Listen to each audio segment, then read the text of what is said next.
پیلانگەڕی بەردەوامی خاوەنکاران و دەوڵەت دژ بە مانگرتنی سەرتاسەری کرێکارانی پەیمانی. لەم ڕۆژانەدا شایەدی ڕوودانی یەکێک لە گەورەترین ڕووداوەکانی بزوتنەوەی کرێکاری و چینایەتی لە ئێرانین.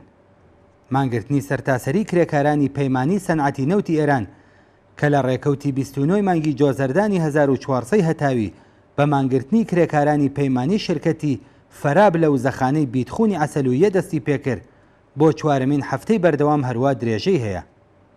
هەتا ئێستا کرێکارانی 105 شرکەت و ناوەندی کرێکاری لە 19 ئوستانی ئێران بە جەمعیەتی پتر لە 100,000 کرێکارەوە بەم مانگرتنە پەیوەست بوون.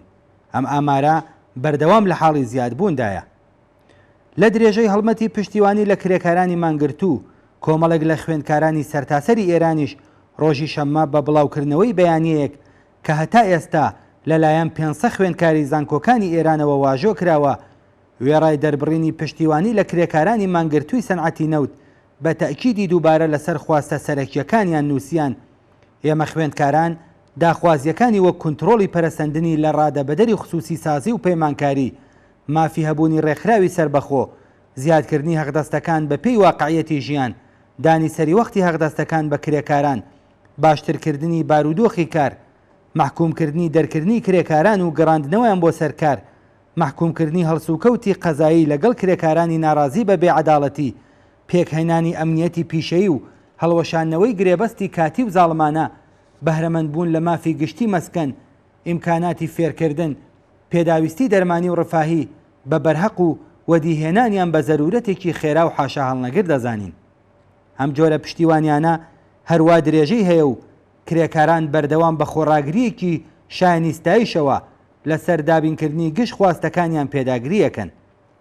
بەڵام لەم ماوەیەدا پەیمانکاران و بەرپرسانی دەوڵەتیش بێکاردا نەنیشتون و بەردەوام دەستیان داوەتە ڕێخستنی پیلانگێڕی بۆ بەلاڕێدابردن و تێکشکاندنی ئەم مانگرتنە.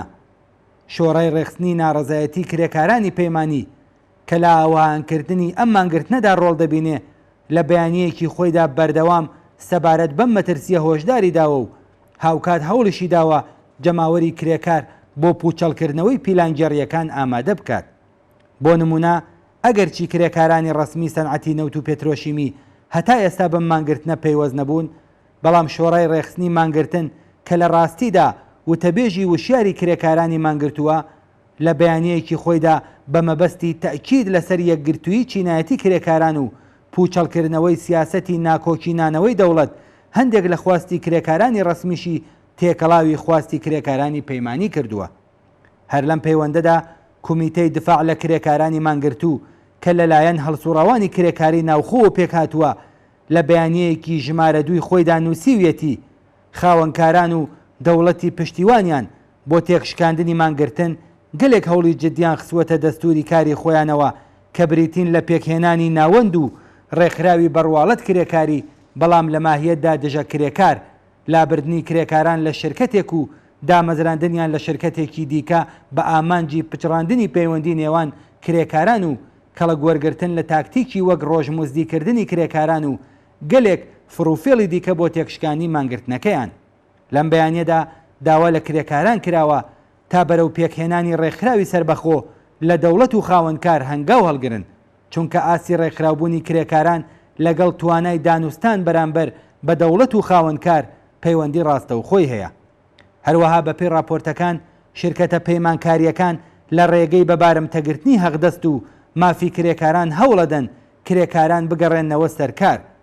سەرچاوەکانی هەواڵی کرێکاری باس لە دواخرانی هەقدەستی چەند مانگی ڕابردووی کرێکارانی پەیمانی لە هەندێک لە شرکەتەکان دەکەن و ناوی 34 شرکەتیان بڵاو کردوەتەوە کە لەم ڕێگەوە هەوڵەدەن مانگرتنی کرێکاران تێک بشکێنن.